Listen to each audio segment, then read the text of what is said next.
Student, आज हम आप लोगों को पढ़ाएंगे टमाटर की खेती, कल्टीवेशन ऑफ टोमेटो। आलू और शकरकंद के बाद प्रोटेक्टिव फ्रूट की बात करूं तो सबसे ज्यादा टमाटर का कल्टीवेशन होता है, जिसके द्वारा सलाद, चटनी, सॉस, अचार आदि बनाया जाता है। आइए जानते हैं इसके बारे में। इसका वानस्पतिक बोटेनिकल नेम है लाइकोपर्सिका एस्कुलेंटम। फैमिली की बात करें तो इसकी फैमिली सोलेनेसी है, तथा ओरिजिन की बात करूं तो पेरू इसका ओरिजिन माना जाता है। फ्रूट ऑफ टोमेटो जो है, जिसे बेरी कहते हैं, और जो रेड कलर होता है, टमाटर जो हरे रंग से लाल हो जाता है, तो लाल रंग का कारण लाइकोपीन होता है। पॉपुलर वैरायटी की बात करूं तो पूसा, रूबी, अर्का विकास, पंजाब छुआरा आदि इसकी पॉपुलर वैरायटी हैं। मेजर पेस्ट अब टोमेटो की बात करूं तो फ्रूट बोरर इसका मेजर पेस्ट है, जिसका वैज्ञानिक नाम हेलिकोर्पा स्पीसीज है। Tomato is the day natural plant है और सेल्फ पॉलिनेटेड है।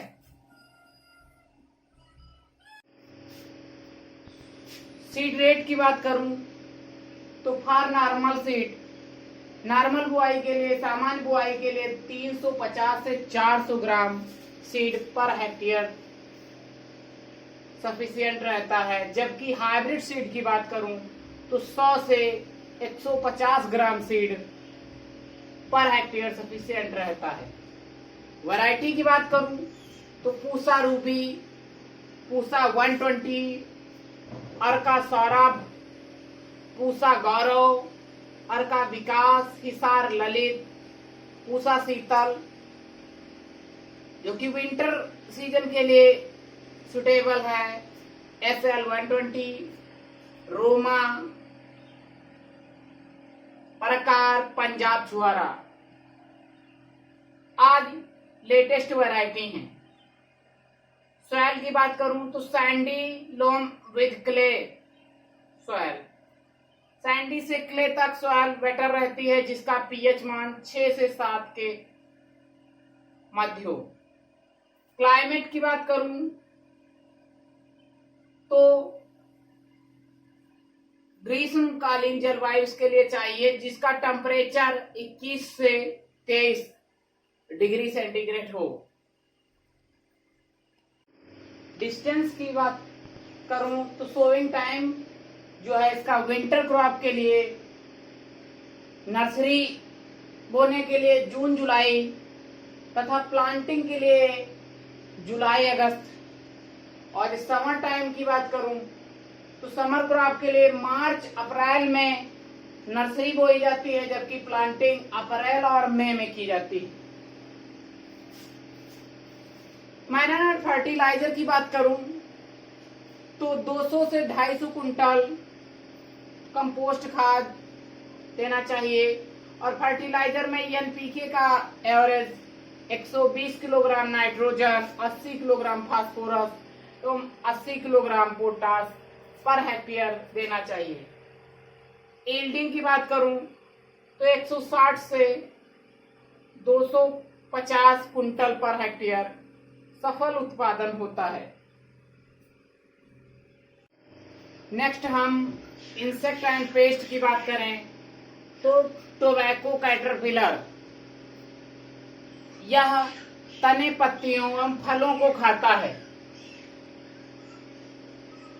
जिससे भारी नुकसान होता है और प्रोडक्शन में कमी होती है। इसके मैनेजमेंट के लिए मैलाथियन 50 cc 625 लीटर पानी में घोलकर पर हेक्टेयर छिड़काव करना चाहिए, या फिर इंडोसल्फान 35 cc का 0.05% घोल स्प्रे करना चाहिए। दूसरा है जैसिड, ये पत्तियों को भारी नुकसान पहुंचाता है, जिससे संपूर्ण पत्तियां नष्ट हो जाती हैं इनके मैनेजमेंट के लिए डाइक्लोरोवास 100 EC का 0.02% घोल पर हेक्टेयर छिड़काव करना चाहिए। इसके अतिरिक्त मैलाथियान 0.05% का 0.05% पर हेक्टेयर छिड़काव करना चाहिए। नेक्स्ट है एपिलैक्ना बीटल। यह भी कीट पत्तियों को प्रभावित करता है, जिससे संपूर्ण पौधे का वृद्धि एवं विकास नहीं हो पाता और प्रोडक्शन में भारी कमी होती है। इसके मैनेजमेंट के लिए भी मैलाथियान या फिर इंडोसल्फान का प्रयोग करना चाहिए। नेक्स्ट बात करूं तो डिसीज की। डिसीज में नंबर 1 आता है डंपिंग ऑफ। डंपिंग ऑफ जो कि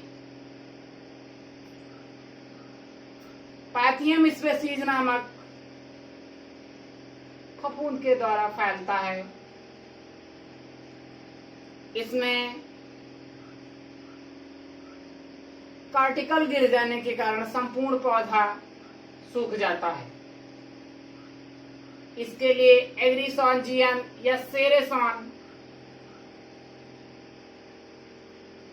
फंगिसाइड का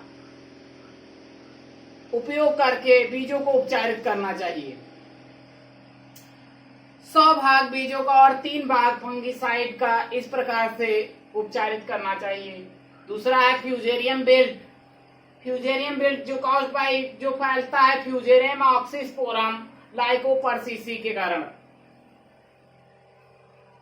इसमें भी पत्तियां गिर जाती हैं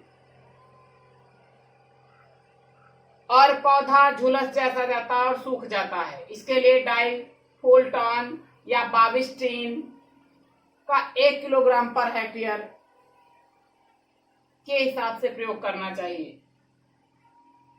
तीसरा है लेट ब्लाइट।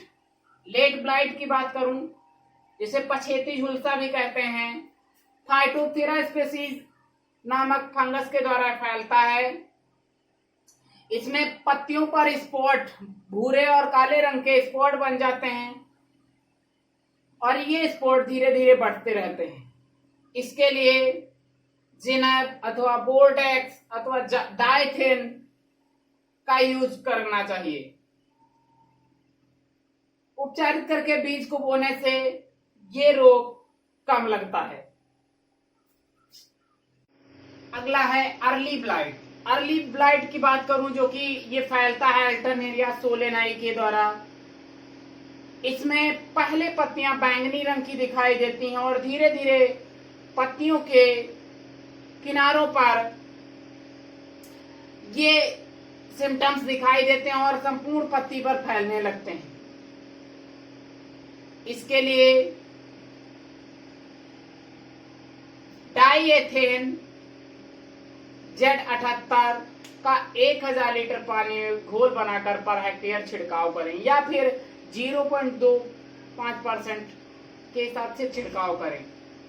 इसके अतिरिक्त डाइफोल्टान का 0.2% छिड़काव पर हेक्टेयर कर सकते हैं। नेक्स्ट है लीफ मोल्ड। ये फैलता है क्लेडोस्पोरियम हाल्वम के द्वारा। इसमें पत्तियां मोल्ड होने लगती हैं, रोलिंग होने लगती हैं और धीरे धीरे पत्तियां झुलस जैसी जाती हैं। इसके लिए हमें नर्सरी को बोते समय 3 ग्राम फ्यूराडॉन 3G का पर मीटर के हिसाब से प्रयोग करना चाहिए। नेक्स्ट है बैक्टीरियल कैंकर। ये रोग कॉर्नी बैक्टीरियम स्पीसीज नामक फफूंद के द्वारा फैलता है। ये रोग अत्यधिक हानि पहुंचाने वाला होता है। इसके लिए प्रकोपित पौधों को जला देना चाहिए।